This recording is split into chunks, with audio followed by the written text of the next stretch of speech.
Hey folks, welcome back to my channel, The Word Above All, and we have come to Romans chapter 8 today. This is what the text says in verse 1. There is therefore now no condemnation for those who are in Christ Jesus. Now, I just want to make a few remarks on this opening verse of this very famous chapter. First of all, he uses the word now. Therefore, there is now no condemnation for those who are in Christ Jesus.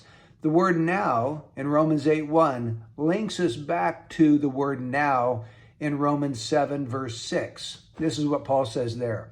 But now we have been released from the law, having died to that by which we were bound, so that we serve in newness of the Spirit and not in oldness of the letter.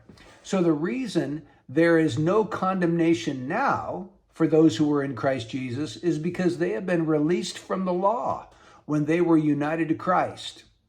The second thing we need to notice about verse 1 is the word therefore. He says, therefore, there is now no condemnation for those who are in Christ Jesus.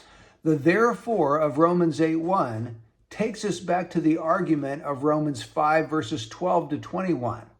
You'll recall there, especially in verse 18, that Paul says that everyone in Adam is condemned, but everyone who is in Christ is justified. So, if Paul is drawing a conclusion in Romans 8:1 to what he had said in Romans 5:12 to 21, that means that Romans chapters 6 and 7 are a bit of a rabbit trail, an excursus, where he is moving away from his main argument to settle questions that may have arisen in things that he has said along the way. And I think that's exactly what's happening. Because in chapter 5, verse 20, Paul said, where sin increased, grace abounded all the more. Now that could have caused some misunderstanding amongst the hearers or the readers of this particular epistle. They might have reasoned, well, if grace abounds all the more where sin increases, maybe we should just continue to sin so that grace would increase. And that's exactly the objection that he brings up in Romans 6:1. And he takes the rest of Romans chapter 6 to deal with that question. Basically, he says, no, the Christian can't go on living in sin like he did before his conversion because he's no longer a slave of sin. He's now a slave to God.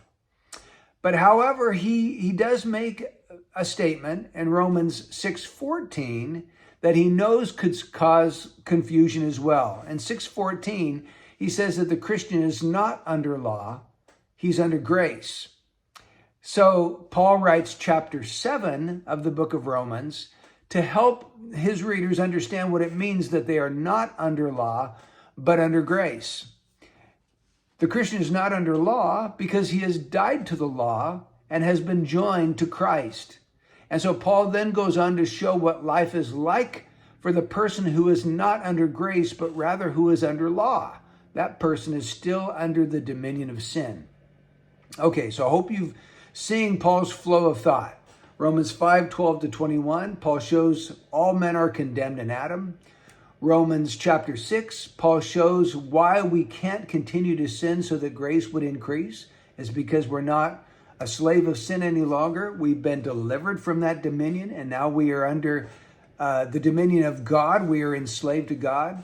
He says in 6:14 that we're not under law, but under grace. And so he takes chapter 7 to expound on what it means that the Christian is not under law, but is under grace. And that brings him finally back full circle to Romans chapter 8, verse 1, where he can sum up and wrap up, put a bow on his whole argument in Romans 3, 4, and 5. He says, therefore, there is now no condemnation to those who are in Christ Jesus. So let's see what his summary is when we finally get to Romans 8, verses 1 to 4. He says this, therefore, there is now no condemnation for those who are in Christ Jesus. For the law of the Spirit of life in Christ Jesus has set you free from the law of sin and death. For what the law could not do, weak as it was through the flesh, God did, sending his own Son in the likeness of sinful flesh. And as an offering for sin, he condemned sin in the flesh, so that the requirement of the law might be fulfilled in us, who do not walk according to the flesh, but according to the Spirit. So let me try to sum up Paul's argument in Romans 8, verses 1 to 4. Number 1, we are not under condemnation any longer. Number 2, why? Because we have been joined to Christ. We have received the Spirit of life in Christ Jesus. This has set us free from the law of sin and death. The law revealed sin and led to death. We've been delivered from that law. Number 3, the law could never bring about our justification. The law was not the problem, rather our flesh was the problem. And so our flesh was not able to keep God's law. So number 4, that's why God sent his Son to die for our sin and then to put his Spirit within us so that we could fulfill the requirement of the law.